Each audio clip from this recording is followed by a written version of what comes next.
পরের খবরে চোখ রাখবো। কসবায় ৬৭ নম্বর ওয়ার্ডের গুলি এবং বোমাবাজির ঘটনায় হাসপাতালে মৃত্যু হয়েছে একজনের, এমনটাই জানা যাচ্ছে, এবং আরো দুজনের অবস্থাও আশঙ্কাজনক। নিহত পলাশ জানা ওই এলাকারই বাসিন্দা এবং ঘটনায় এখনো পর্যন্ত 5 জনকে গ্রেফতার করেছে পুলিশ।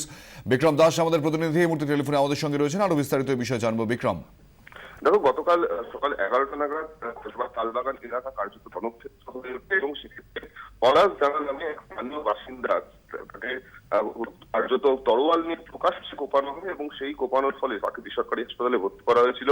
সেখানে কিন্তু এই পলাশ জানা সে মারা গিয়েছে বলে জানা যাচ্ছে রাত্রিবেলা, এবং আরো দুজন এই ঘটনায় হাসপাতালে এই মুহূর্তে ভর্তি রয়েছে। এবং এই ঘটনায় আমরা যেটা জানতে পারছি, মূল অভিযুক্ত সিন্ডিকেট ব্যবসায়ী বাড়িতে দাস তাকে এই মুহূর্তে কলকাতা থানার পুলিশ এবং কলকাতা পুলিশের গোয়েন্দা বিভাগের গোয়েন্দা দমন শাখা যৌথভাবে তল্লাশি অভিযান চালিয়ে গতকাল তাকে গ্রেফতার করে। একই সঙ্গে তার সঙ্গে আরো 4 জনকে গ্রেফতার করা হচ্ছে, তার মধ্যে অন্যতম অভিযুক্ত সুরজিৎ বলে রয়েছে। এবং এই 5 জন যাদেরকে গ্রেফতার করা হয়েছে এরা কিন্তু প্রত্যেকেই সোনা পাপ্পু বলে এক কুখ্যাত দুষ্কৃতী বা কসবা ফিল্টার এলাকার দাস বলে যে পরিচিত সেই সোনা পাপ্পুর ঘনিষ্ঠ ব্যক্তি বলেই জানা যাচ্ছে। এবং সেক্ষেত্রে আরো যেটা উদ্দেশ্য পুলিশ এখনো পর্যন্ত জানতে পেরেছে যে সোনা পাপ্পুরই একটা বড় গ্যাং রয়েছে, সেই গ্যাংয়ের মধ্যেই গোষ্ঠী সংঘর্ষের জেরে এই ঘটনায় এমনটা পুলিশ সূত্রে খবর। সেক্ষেত্রে পুলিশ ইতিমধ্যে ভারতীয় দণ্ডবিধি 302 ধারা খুনের মামলা রুজু করে তদন্ত শুরু করেছে এবং এই 5 জনকে জিজ্ঞাসাবাদ করে অন্যান্য কোন অভিযুক্ত এই ঘটনার সঙ্গে যুক্ত আছে সে বিষয়টা খতিয়ে দেখা হচ্ছে। বিক্রম, ধন্যবাদ।